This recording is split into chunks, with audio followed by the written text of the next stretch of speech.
आमा बाबु जानु त खेतमा जानु पर्यो जानलाई चाहिँ नि मलाई चाहिँ नि मेरो साथमा कोही पनि छैन है एक्लै चाहिँ नि घरमा बस्ने अनि जान्दै चाहिँ अनि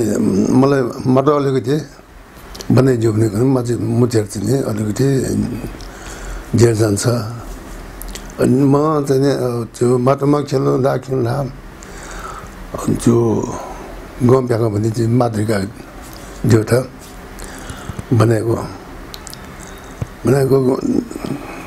सिकासम्म बसेर चाहिँ काम गर्ने नसक्यो भने बिस्तारै यस्तो गएर चाहिँ सिडानमा चाहिँ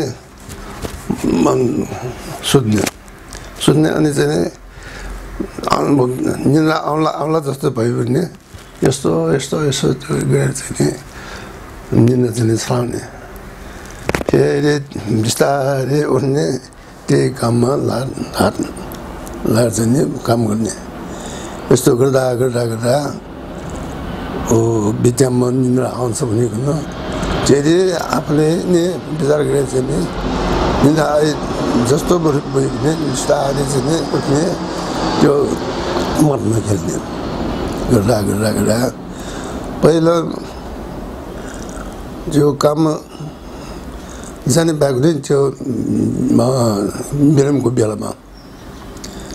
मेरो साथमा कोही पनि छैन अनि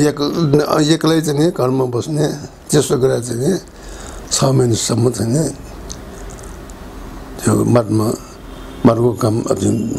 जो गाउँ प्याएको भने माथिका यो बनायो बनाएको बेलामा चाहिँ नि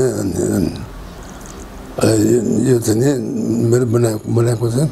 टोलमा प्रचार पाएछ कसले पनि यस्तो बनायो भनेको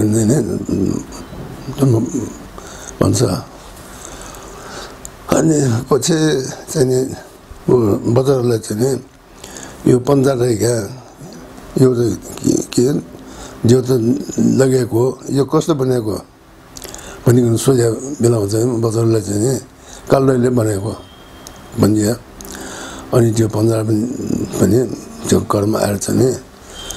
यो मूर्ति तिमीले बनाएको हो अब तिमी माटोको काम नगर